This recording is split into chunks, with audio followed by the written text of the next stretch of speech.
दोस्तों, पिछले वीडियो में हमने देखा कि किस तरह धरती में दबा हुआ राजा विक्रमादित्य का सिंहासन बाहर आता है और राजा भोज उस सिंहासन की मरम्मत करवाते हैं। और जब सिंहासन बिल्कुल नए जैसा हो जाता है तो पंडितों से मुहूर्त निकलवा कर राजा भोज जैसे ही उस पर बैठने जाते हैं तो उस सिंहासन में जड़ी हुई पुतलियां उन पर हंस पड़ती हैं और उन्हें सिंहासन पर बैठने से रोक देती हैं और कहती है कि अगर उनके अंदर राजा विक्रमादित्य जैसे गुण होंगे तो ही वो उस सिंहासन पर बैठने के अधिकारी होंगे। तब राजा भोज पुतलियों से राजा विक्रमादित्य की कहानियां सुनाने को कहते हैं, जिससे वो उनके गुणों के बारे में जान सके और ये निर्णय कर सके कि वो उस सिंहासन पर बैठने के अधिकारी है या नहीं। सबसे पहली पुतली रत्नमंजरी ने विक्रमादित्य की एक कहानी सुनाई। दूसरे दिन दूसरी पुतली ने, इसी तरह से अन्य पुतलियों ने भी कहानियां सुनाई। दोस्तों, पहले की इन पुतलियों ने जो कहानियां सुनाई उसे हम पिछले वीडियो में सुन चुके हैं। आइए आज सुनते हैं कि अगली पुतली कौशल्या ने क्या कहानी सुनाई। 31वीं पुतली कौशल्या ने अपनी कथा इस प्रकार सुनाई। राजा विक्रमादित्य वृद्ध हो गए थे तथा अपने योगबल से उन्होंने ये भी जान लिया कि उनका अंत अब काफी निकट है। वे राजकाज और धर्म कार्य दोनों में अपने को लगाए रखते थे। उन्होंने वन में भी साधना के लिए एक आवास बना रखा था। एक दिन उसी आवास में एक रात उन्हें अलौकिक प्रकाश कहीं दूर से आता मालूम पड़ा। उन्होंने गौर से देखा तो पता चला कि सारा प्रकाश सामने वाली पहाड़ियों से आ रहा है। इस प्रकाश के बीच उन्हें एक दमकता हुआ सुंदर भवन दिखाई पड़ा।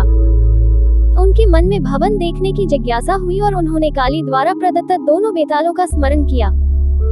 उनके आदेश पर बेताल उन्हें पहाड़ी पर ले आए और उनसे बोले कि वे इसके आगे नहीं जा सकते।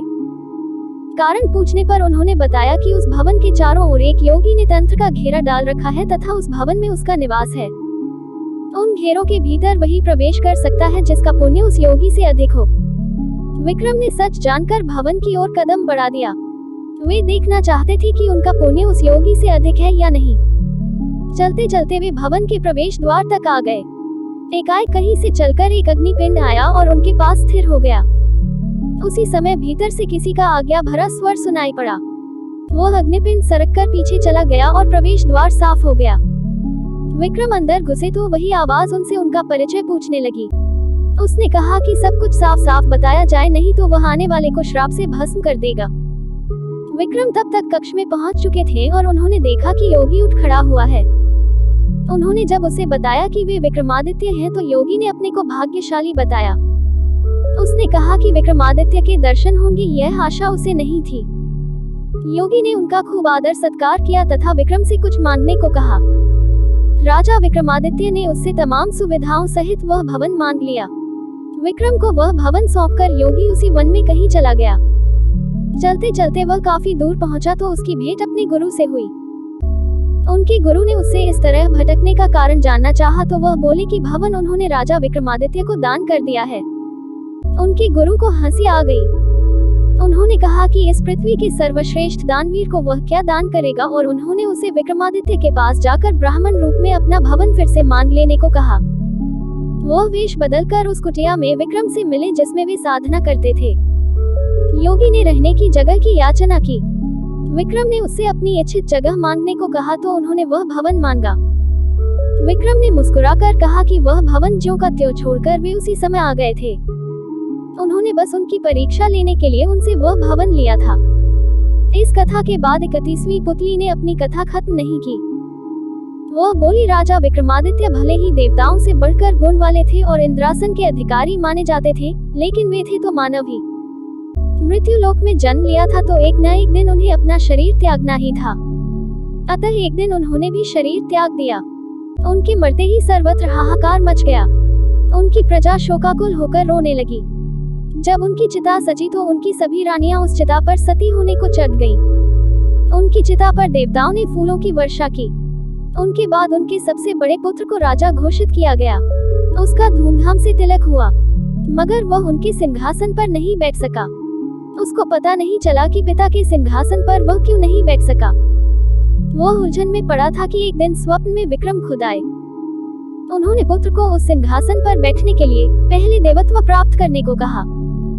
उन्होंने उसे कहा कि जिस दिन वह अपने पुण्य प्रताप तथा यश से उस सिंहासन पर बैठने लायक होगा तो वे खुद उसे स्वप्न में आकर बता देंगे।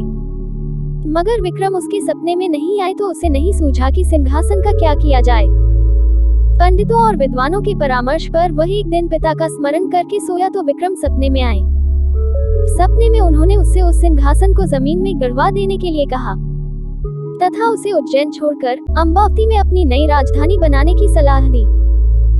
उन्होंने कहा कि जब भी पृथ्वी पर सर्वगुण संपन्न कोई राजा कालांतर में पैदा होगा तो ये सिंहासन खुद ब खुद उसके अधिकार में चला जाएगा।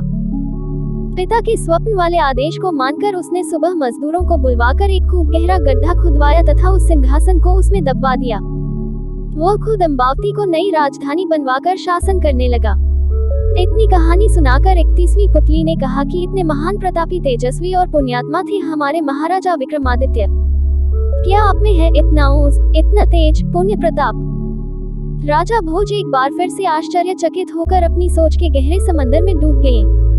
इस तरह से ये दिन भी बीत गया, लेकिन वो सिंहासन पर बैठने के अपने मोह को त्याग नहीं पा रहे थे।